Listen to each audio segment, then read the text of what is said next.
O Rio está sempre em movimento. Compromissos, prazos, entregas, é o corre do cotidiano. Mas existe algo que faz tudo valer a pena: a cultura. Com múltiplas linguagens, nós cultivamos a arte do encontro. Da roda de samba dos subúrbios ao funk carioca. Da bossa nova aos grandes espetáculos teatrais.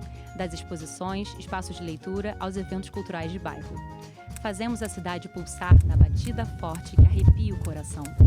Centro, Zona Sul, Zona Norte, Zona Oeste e Sudoeste, presentes em cada canto da cidade. Acreditamos na cultura como construção coletiva, porque a cultura não se impõe, se compartilha. O Rio é o palco do mundo, onde novos atores culturais nascem diariamente.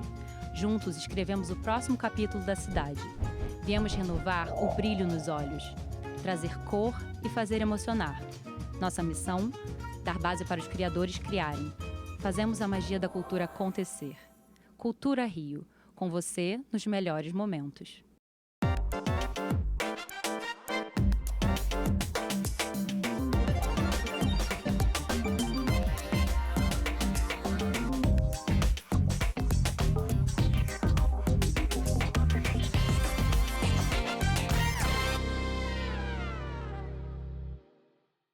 Muita gente promete atalhos para você conhecer o Brasil e as suas histórias. Mas a gente conhece um lugar. O Doc Canal Brasil. É um serviço de streaming de documentários que vai te contar as melhores histórias do nosso país. Streaming?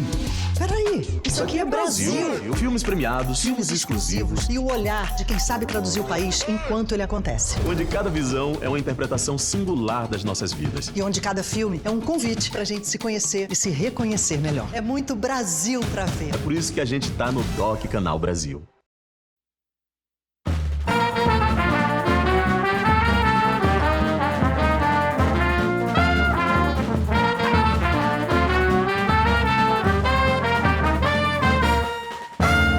O Festival Cinefute reúne magia, amor e paixão.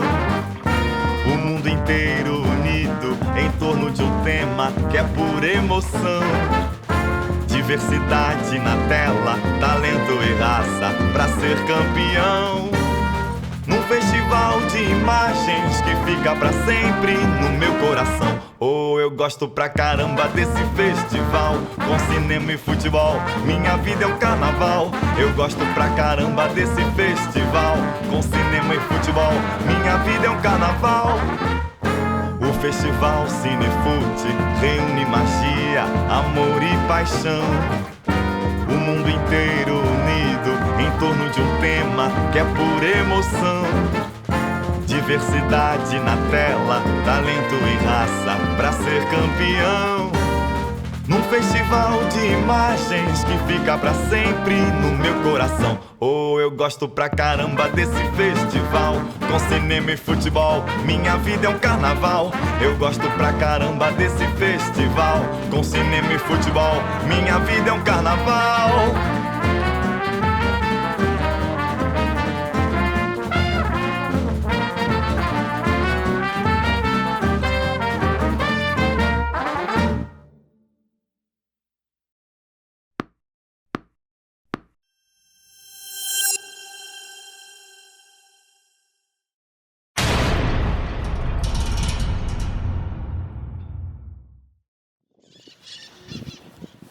Como toda profissão, você vai ter altos e baixos, você vai ter os seus problemas, as suas dificuldades, como na vida, e aí você tem que saber superar e ultrapassar esses obstáculos.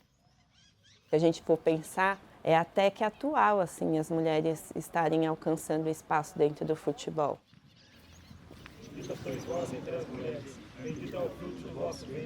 Eu sempre quis ser uma árbitra, apitar jogos profissionais, e hoje eu estou realizando esse sonho, mas é o maior sonho que eu já tive.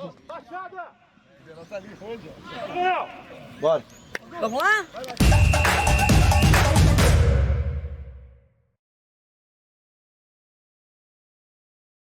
Uma partida que me marcou muito, que foi na minha cidade, e tinha uma menininha lá, deve ter mais ou menos os seus 13 anos, que quando deu o intervalo do jogo, ela entrou no campo e queria também trabalhar, queria ser árbitra assim como ela. Falou, que legal, também quero ser assim como você. E acho que foi uma coisa que marcou muito. Nós tínhamos poucas mulheres, né? Hoje o número é bem maior. Quando eu comecei, nós tínhamos apenas a Silvia Regina, a Ana Paula e a Aline, praticamente.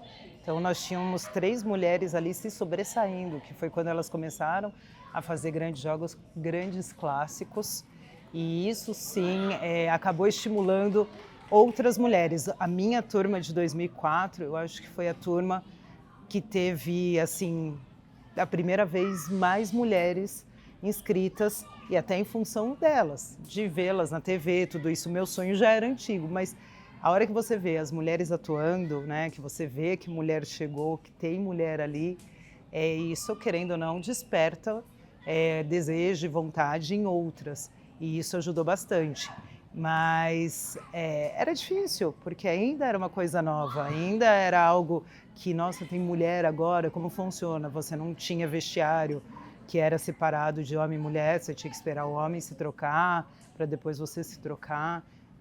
O preconceito em campo, em todo lugar existia, mas eu costumo falar assim, você ir conquistando seu espaço passo a passo, mas o começo sempre é mais difícil. No futebol, eu comecei a jogar, né, quando eu era criança ainda, estudava na escola, comecei a jogar com os meninos. Eu não tinha tanto apoio, tanto é que minha mãe falou, né, para eu largar o futebol e estudar, que teria mais futuro.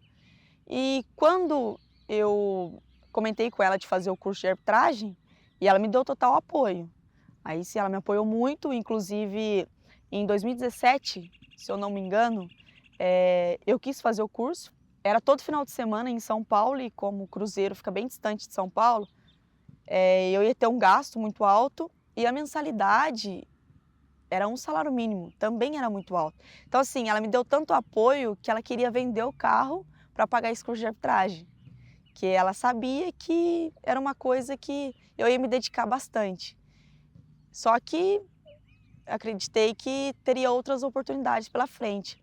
Foi aí que em 2019 abriu oportunidade para as mulheres, né? Foi aquela turma de 50 mulheres. Aí foi onde eu iniciei o curso. E aí foi até pela metade do preço, foi um valor mais baixo, foi onde eu consegui fazer o curso. Olá, tudo bem? Certo? Tudo bem? Carol? Tudo certo? Ó, o seu branco, o seu preto. Se cair no chão, tá valendo, que ganhar escolhe ao lado ou a bola, tá? Branco. Muita gente fala que você não está ali por competência, por qualidade, muita gente questiona, fala muitas vezes em questão de cota. Vamos, é mulher, vamos dar uma cota porque precisa, porque hoje em dia a gente fala sobre isso e tem essa necessidade. Não generalizando, jamais, porque tem muita gente que depois, principalmente, eu acho que a mulher ela é muito mais testada que o homem, quando ela vai para o futebol. Né? O que é o impedimento, né? Você realmente entende de futebol, e isso em qualquer setor que a mulher vá trabalhar no futebol. A árbitra ela tem que saber o que é impedimento, isso não tem jeito. Então esse questionamento sempre vem, eu acho que é um teste diário que a mulher passa. A mulher está todo dia tendo que provar e se provar que ela merece estar ali e não outra coisa. Então, para mim, é um teste diário, essa aprovação. A história da Leia, assim, que é a nossa pioneira, ela brigou para ser árbitra na época da ditadura aqui no Brasil.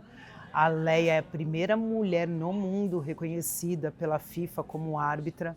Então, ela fugia, né, para jogar bola, ela fugia para ser árbitra. Ela ficava atrás do presidente na época para conseguir falar para ela, com ele, para ela conseguir, né, ser uma mulher árbitra. Então a história dela assim é uma história que estimula não só a mulher na arbitragem, mas eu acho que qualquer mulher em qualquer setor que ela sonha e que ela queira conquistar algo. E além de ter sido uma das pioneiras, muitas questões as pessoas trazem sobre a figura dela, mas é fato que naquela época ela foi buscar ali um apoio político, porque ela sabia que ali não ia ter como. E ela já tinha feito ali o curso de arbitragem, ou seja, já estava qualificada. No entanto, ela foi presa aí, ela relatou já que ela foi presa durante 15 vezes, aí com a justificativa de estar fazendo algo subversivo. Algo subversivo que para os homens não é, mas para ela, por que que era? E aí quando você tem esse cenário composto por homens chefiando a arbitragem, a elite da arbitragem brasileira toda de homens, naturalmente você tem esse ambiente que deixa a mulher muito mais exposta. E essa questão de você, vamos deixar ela aqui um pouco mais tempo para preservar, é uma coisa velada, mas é um machismo ali que está ali de maneira bem velada mesmo, e que é cultural, assim, sabe? E eu acho que quebrar esses paradigmas, quebrar essa coisa que está enraizada, eu acho que precisa ter muito trabalho e principalmente muita coragem, né? Você não tem ninguém, tá marcando ninguém, ó. Vai embora, tá valendo? Primeiramente, o Bourdieu, ele traz alguns conceitos para facilitar, né, uma operação sociológica para compreender justamente as desigualdades sociais, né? Ou seja, de que maneira que se dão as hierarquias sociais. Mas uma das questões que abre para ele pensar a dominação masculina é como que os dominados se tornam cúmplices da dominação, né? Porque a princípio pode dar a impressão que você tem uma disputa ali que talvez seja tranquila de resolver. E ele percebe que não, que os dominados são cúmplices nesse processo de dominação. E ele procura identificar da onde que surge essa cumplicidade. E ele identifica na violência simbólica essa cumplicidade. Mas assim, para facilitar, a grosso modo, a gente pode pensar que a violência simbólica é uma violência escondida. É uma violência que não ocorre de forma direta, ela ocorre de forma oblíqua.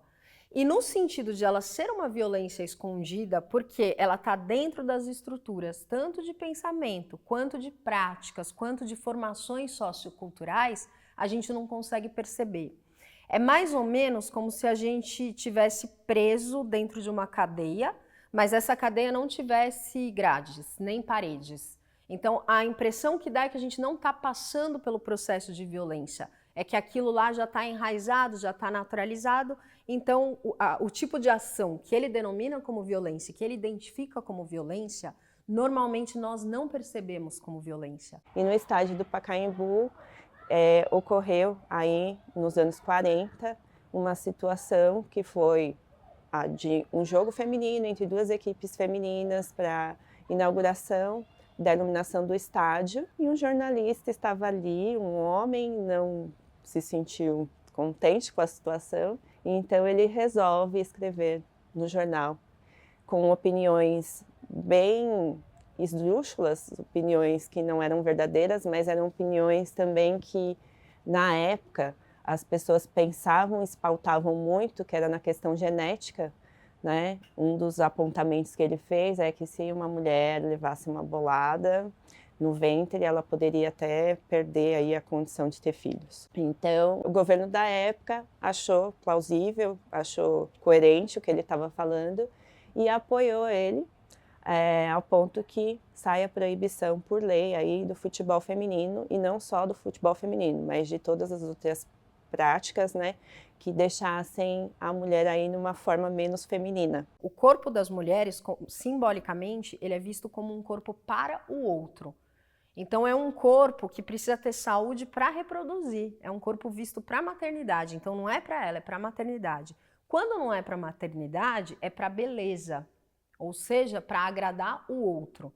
E esse hábitos, ele está profundamente enraizado nas mulheres. Elas ganham legitimidade como mulheres a partir desse tipo de comportamento. No futebol, isso não é válido, né? Você precisa usar o seu corpo para a competição, para desenvolver as qualidades necessárias de superação no esporte, para desenvolver músculos. É outro objetivo. Então é como se não fizesse parte do que se espera de uma mulher, ou até mesmo do que a gente poderia denominar universo feminino. Tanto que alguns esportes recebem as mulheres de maneira muito mais fácil, né? Por exemplo, as ginastas. Porque as ginastas, elas conseguem manter aquilo que se espera do corpo feminino, que é um corpo saudável para a maternidade, é um corpo bonito para poder agradar o outro, para agradar os homens sexualmente falando. E aí você não tem tanto esse paradoxo, né? No futebol, não. O futebol talvez seja o esporte que mais necessite desses atributos masculinos, que mais valorize, né? Eu lembro bastante de uma campanha de postais. Um artista, que eu não considero artista, mas ele fez aí na década de 20, era uma sequência de postais, então você pensa, algo para circular, né? E ali trazia a visão do futebol feminino. Então, todas as imagens são imagens grotescas que mostram a mulher ou sendo ridicularizada, ou recebendo ali um certo espanto das pessoas, ou até como uma Maria Chuteira.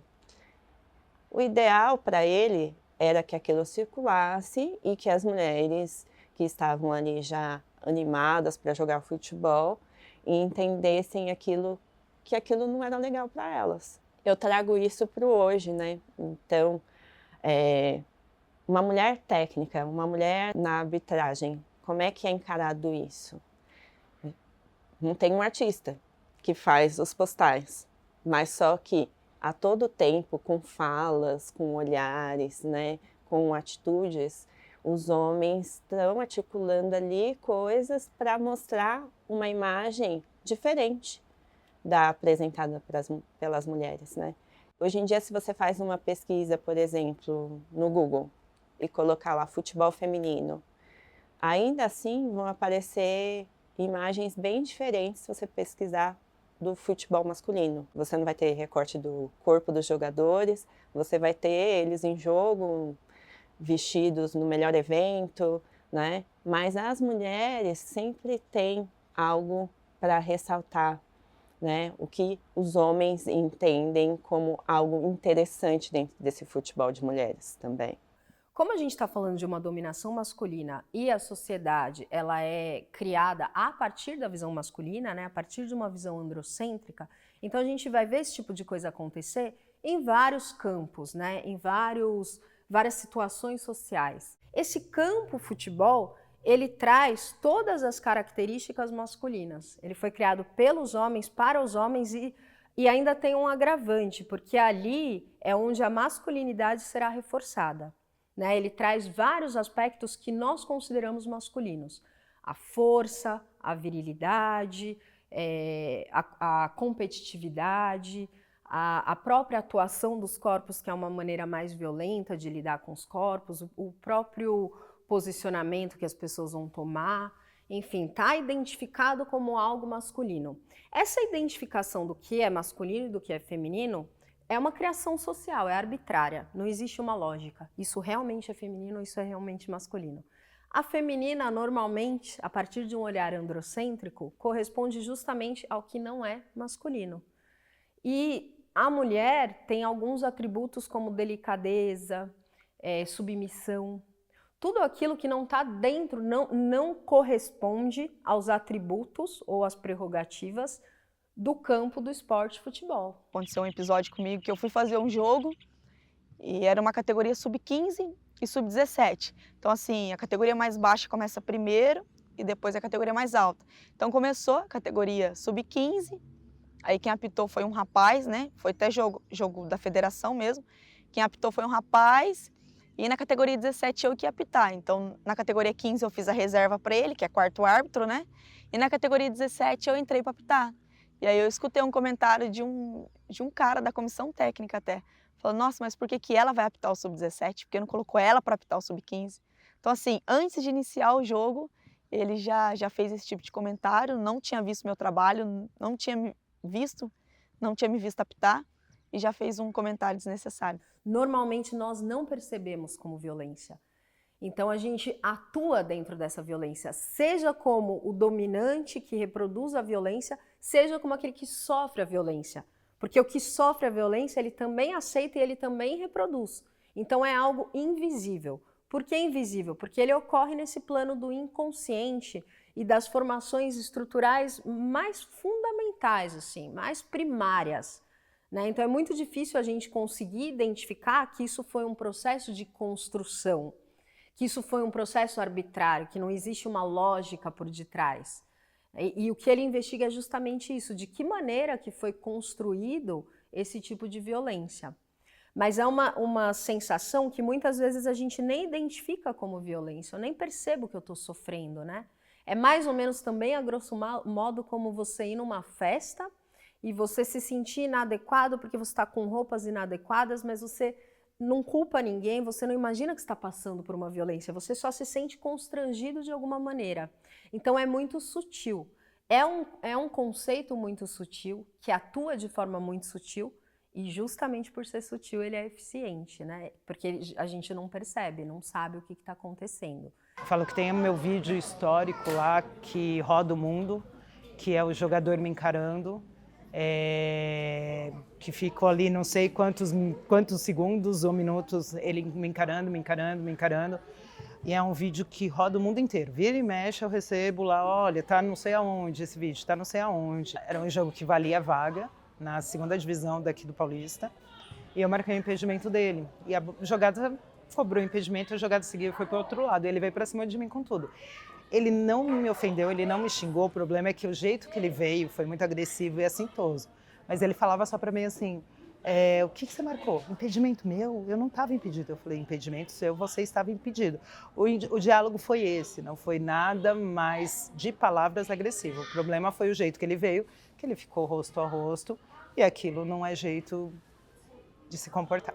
A gente vê que isso vem acontecendo bastante, né? Eu recebo bastante vídeo de amador mesmo, é até uma coisa que eu tomo muito cuidado para fazer, esses jogos amadores, porque a gente sabe o quanto é difícil. Tem muita gente ali dentro que não sabe o que passa na cabeça do cara, eu não sei o que ele está ali dentro, não sei o que ele é capaz de fazer. Então, assim, eu tenho que tomar muito cuidado. Nesses jogos mesmo, eu sempre falo, a principal regra é eu voltar embora para casa.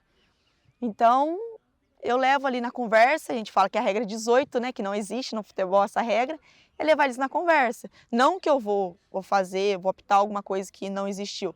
Não, mas é que eu vou o tempo inteiro tentar levar o jogo na conversa para eu sair dentro de campo sem ser agredida.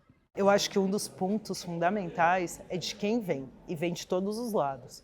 Então, muitas vezes vem, sim, de jogador, vem de treinador, vem de torcedor, vem de outros jornalistas, né? Isso também acontece. E vem muitas vezes, e isso eu acho um problema social, cultural. A gente fala de machismo, e quando a gente fala de machismo, a gente pensa nos homens, simplesmente cometendo o machismo e o preconceito. Não, o machismo também vem das mulheres. E esse é um ponto que a gente tem que falar. Já estive, sim, na arquibancada no campo, e escutando a arquibancada, a mulher torcendo e gritando, vai lavar louça, o que você está fazendo aí? Então, assim, o machismo é uma coisa cultural, que ele não vem só do homem, ele vem da mulher também, e é algo que a gente precisa trabalhar para mudar. Por mais que a gente tenha um cenário de mudança, e mudança positiva, de cada vez mais mulheres assumindo postos que antes eram só de homens no futebol, o Brasil e o futebol como um todo, ele ainda é muito machista. Então existe um caminho muito longo a ser percorrido, mas o lado positivo é que ele está sendo percorrido. A própria Edna, outro dia, no jogo da Série B, se eu não me engano, ouviu da torcida quase que inteira do estádio insultos machistas, né, palavras preconceituosas, gritos, e é muito difícil pensar que ela é uma árbitra FIFA. Ela é top, ela é uma baita de uma árbitra. Se tem a cobrança por não errar, quando é uma função que está suscetível ao erro, qualquer ângulo errado ali que você pegar, se você não está na posição certa, né? Pronto, você perdeu alguma coisa ali. Então, um julgamento, que é um julgamento muito exacerbado, né? A punição também, que o julgamento nunca vem sozinho, né? Se fosse uma coisa assim, eu falei, né? Mas não. Quem nunca errou no trabalho? Todo mundo já errou. E se você perguntar para essa pessoa se ela esqueceu o erro dela, ela nunca esqueceu. Só que normalmente, quando ela erra, ela e o chefe, ou ela e um colega sabe, ou só ela às vezes. Quando você é árbitro, você trabalha com visibilidade, todo mundo está vendo o seu erro. Eu acho que ninguém gosta de errar, esse é um ponto fundamental. Então, assim, a gente sabe o quanto é difícil uma decisão de 2, 3 segundos ali, é tudo muito rápido. E como eu falo, ninguém sai de casa para roubar. Todo mundo sai de casa para fazer um belo trabalho. Somos seres humanos, todo mundo erra. Infelizmente, todo mundo erra. Eu brinco muito com isso, é só você ter empatia. Eu tenho que escrever uma redação. Imagina você com 40 mil pessoas atrás de você, gritando, xingando, e você tendo que se concentrar para escrever uma redação. É assim que você está no campo de jogo. A mídia tem um pouco de culpa, e eu faço essa meia-culpa, porque às vezes o noticiário da segunda-feira é muito em cima do árbitro que errou.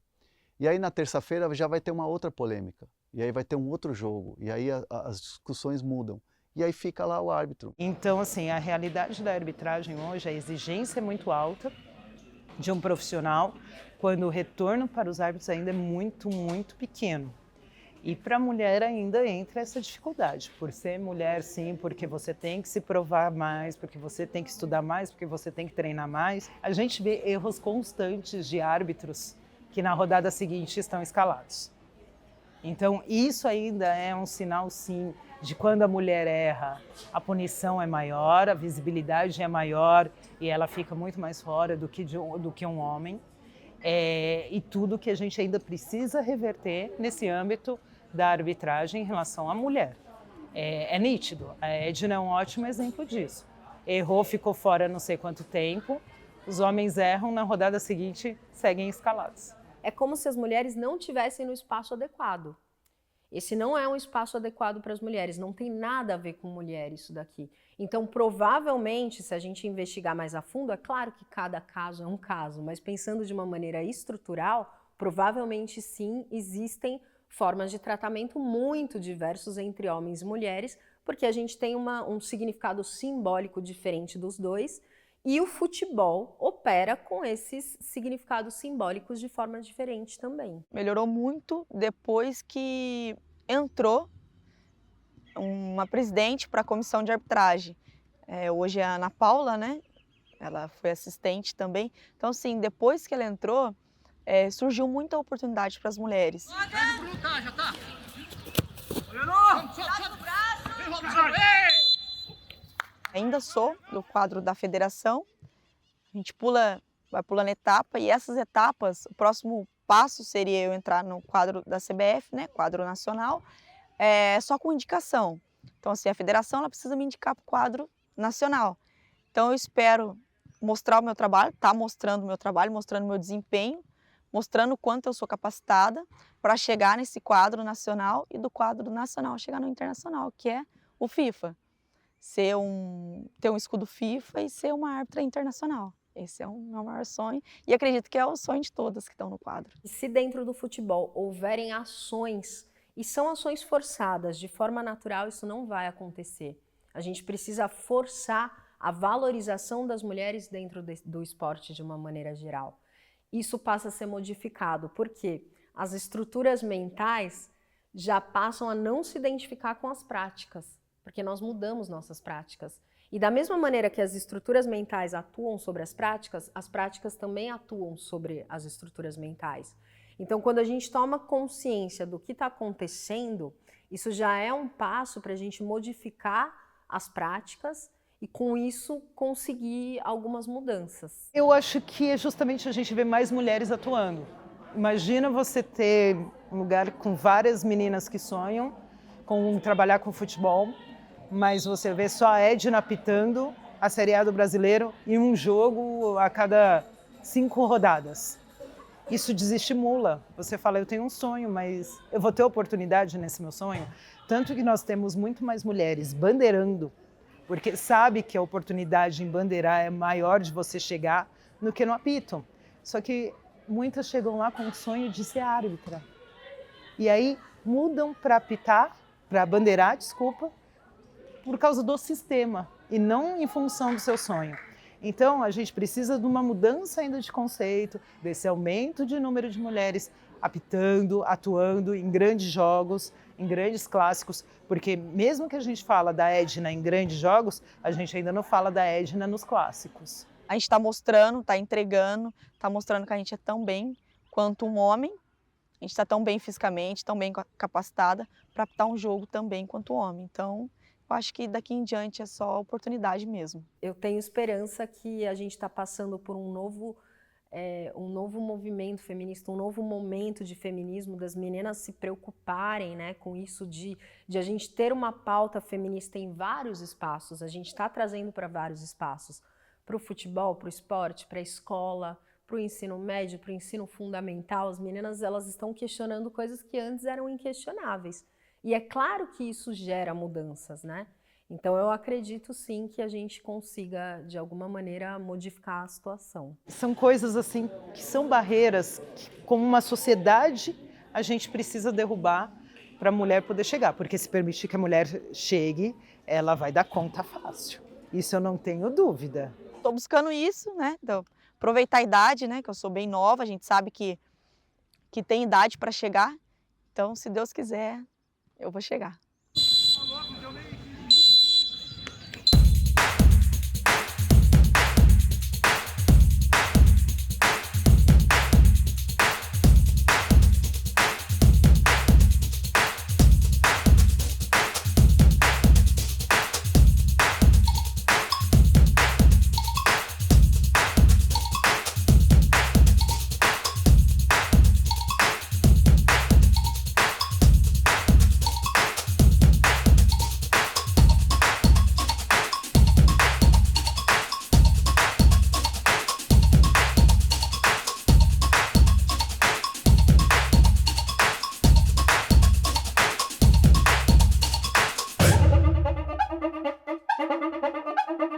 Thank you.